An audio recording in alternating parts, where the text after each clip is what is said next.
कि एग्ज़ाम से पहले अच्छे से खाओ और अच्छे से सो जाना। अच्छे से तो जीजीआई ने खिला दिया, सोने की गुंजाइश नहीं है। So here I am, although I'm sleepy, but this is what we done. I used to believe that chasing the impossible was only meant for extraordinary people.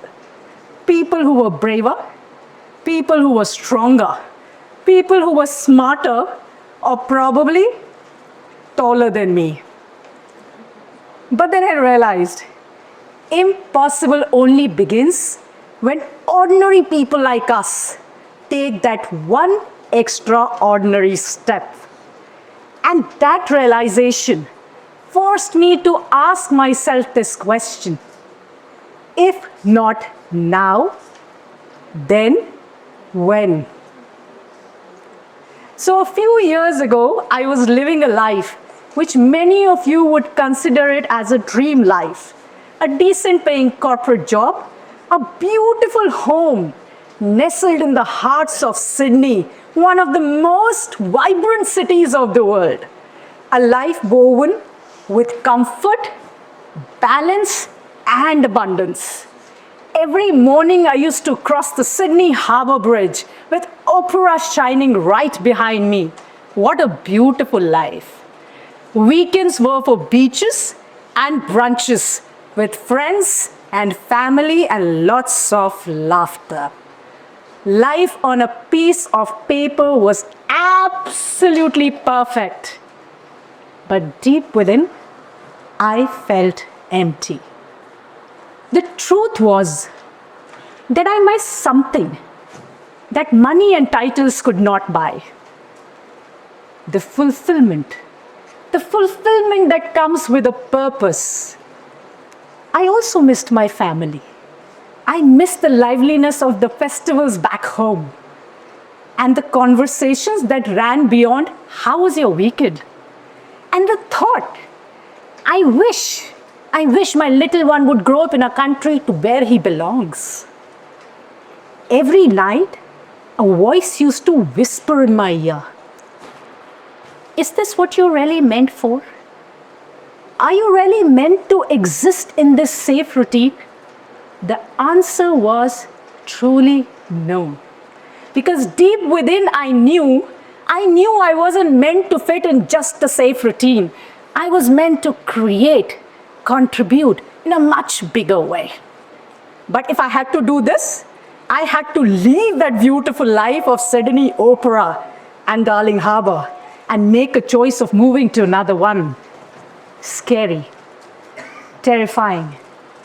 Leaving the job that gave me the most beautiful relationships, leaving the country where I could see all 4 seasons in one day, it was quite overwhelming. It was actually very, very overwhelming. And then, just imagine all of you leaving a life full of security, stability, and recognition, and suddenly you feel you want something else. And then came all the volley of questions behind me, your friends and family. Are you sure you want to do this? My parents said, we would be happy to have you back home, but what are you risking this all for? Friends said, you see. And the loudest voice in my head said, what if you fail? But that is the time I learned my first truth. Impossible does not mean absence of fear. It means you move ahead despite of fear. So me and my husband, with a little calculated risk, mind you, we resigned, packed our lives in our suitcases, moved back to the roots. Now, moving countries these days sounds very romantic and fascinating. Instagram worthy, I believe. But it is very humbling. On one side, I was a professional, a confident professional in high heels. On the other day, I was sitting on the ground with boxes all around me, asking myself again, what have I done? But then I knew my dreams were much bigger than my fears and doubts. So as I moved back to the country, I started working with schools, shaping young minds, meaningful work. But again, I knew I had miles to go. So in 2019, something struck like a lightning bolt. One day or day one, the choice is yours. And that day, I chose day one. And that day one, Neha Gupta Talks was born not out of any business plan or any sort of a research. It was a decision to start. I wanted people to see possibilities which they thought it never existed. I wanted them to push their comfort zones and come out of it. So I started doing sessions in schools, community places, volunteering wherever possible, talking about resilience, patience, exam anxieties, and much more. You know, my first session, it was in a very modest classroom with children sitting on the ground and looking at me and asking me, "Ma'am, come on, impress us." That is what happens. But then, that is the way it is. The first year was brutal. Trust me, it was brutal. The inbox was full of all those polite rejections. And when I used to pick up a phone call and to introduce myself, I was asked for evidence. "Ma'am, can you showcase something? Do you have any videos? Or do you have any sort of a, social media page?" That is the time social media was actually booming. And I did not know how to use Facebook, let alone the Instagram. Well, I'm still not good at it if you look at my Instagram page. So, but brutality, it gives you a lot of experience. I realize I started as a motivational speaker, but motivation is just a spark. It needs fuel. People needed tools. People needed direction. They needed somebody who could hold their hand and walk with them from dreaming to doing.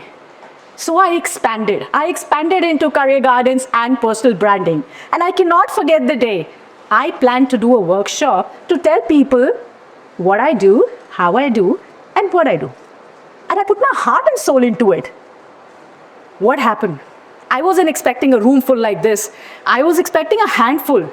But to my surprise, only 5 people turned up. Out of which 3 of them were my friends to give me that moral support. Heart broke. Absolutely broken. Went back home, cried on my bedside. But the funny thing about persistence is, it whispers in your ear quietly when the entire world is asking you to quit. It says, "Neha, one more time."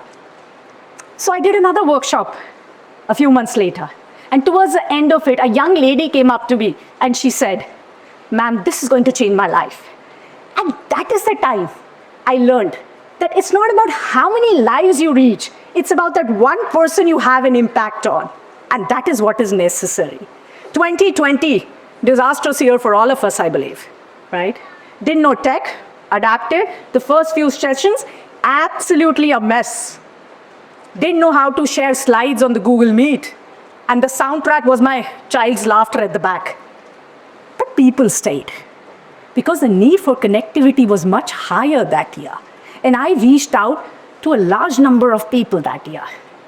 So this is how we feel that we keep chasing the impossible, thinking that it is impossible. Soon things shifted. I started working with universities, corporate groups, women groups, talking about communication, building skills, and much more. So over the years of my coaching, mentoring, and speaking, I realized chasing the impossible is just not my story. It's a universal story.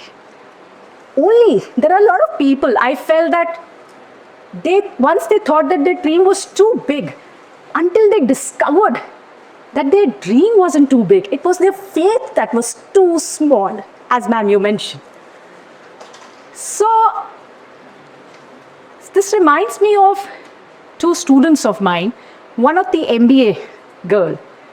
She says, "Ma'am, I will not be able to speak or clear my interview. And how will I speak at my workplace?" She had believed that public speaking was not her strength. But then with practice, with persistence, she now leads all the presentations for her global company. Second professional, he wanted to shift careers. And he said, somebody else would be having more experience, ma'am. How am I going to clear that? He had again convinced himself that, I won't be able to do it. But we've helped him to frame his narrative. And once he did that, he got through the interview and cleared. So I feel that impossible, it's just a story we tell ourselves that we can't do it. So if I have to ask you all, what are the 3 things that you would feel? What would be the philosophy to chase the impossible? For me, it boils down to 3 things. First, dare to begin. The hardest step is to start. It's not to succeed. Just start. Perfect timing is a myth. There is no perfect timing. Persist through fear. Fear is not a stop sign. It will always be there. We all were fearing here. Hands were shaking. But because it is an unknown territory we are in, so fear is going to be there.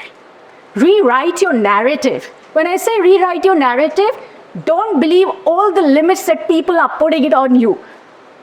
Don't even believe the limits that you're putting it on yourself. Just write your story. So I leave a question with you to think about it. What is that one impossible dream in your life that you think exists? Think about it, right? Think about it. So, ladies and gentlemen, when I look back, I see a woman who had everything perfectly written on a piece of paper, and I see myself here and now in front of you, who's still learning, who's still growing, who's still chasing what most of you would consider it as impossible. And I'm deeply inspired by what Mr. Amitabh Bachchan ji said when he was asked. He was asked, "What is the best role, sir, you played till date?" And he said, "I yet have to play my best role." Same goes for me. The truth aligns that I still have to play my best role. It's much ahead of me. So I'm going to bring you back to the 2 questions that changed my life and my journey. If not now, then when? One day or day one, the choice is yours. Thank you.